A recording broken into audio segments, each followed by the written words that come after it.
So, but the habits you develop, and I go back, the other thing is have the right heroes. I mean, I've always been lucky in that respect. And if the people you look up to are going to form your vision of what the world, how you want to be in later life.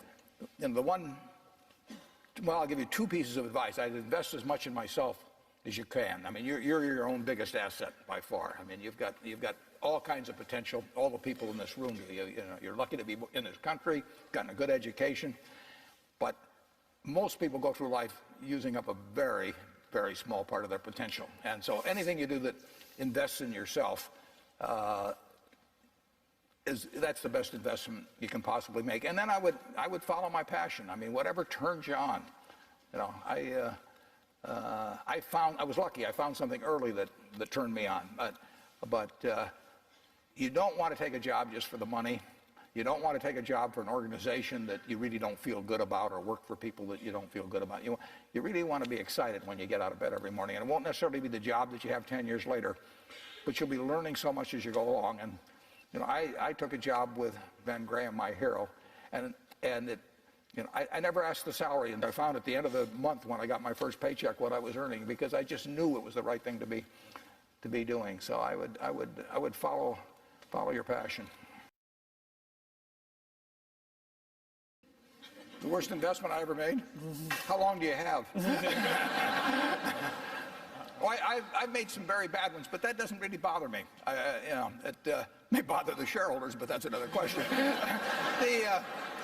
You're going to make mistakes in life. I mean, there's no question about it. You don't want to make them on the big decisions, who you marry and some things like that. So there's no way I'm going to make a lot of business and investment decisions without making some mistakes. I may try to minimize them.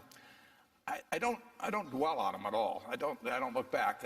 The biggest mistakes are the ones that actually don't show up. They're the mistakes of omission rather than commission. We've never lost that much money on any one investment, but it's the things that I knew enough to do that I didn't do. We have missed profits of as much as maybe $10 billion in things that I knew enough to do and I didn't do. Now, the fact I didn't buy Microsoft way back is not a foregone opportunity, because I didn't know enough to make that decision.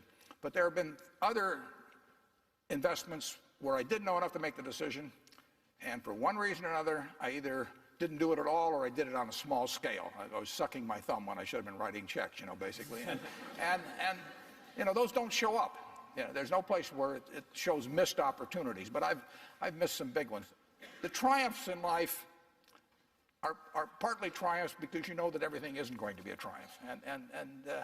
I would never get too hung up on mistakes. I know a lot of people that really agonize over them, and it just isn't worth it. I mean, tomorrow's another day, and you live it forward and just go on to the next thing.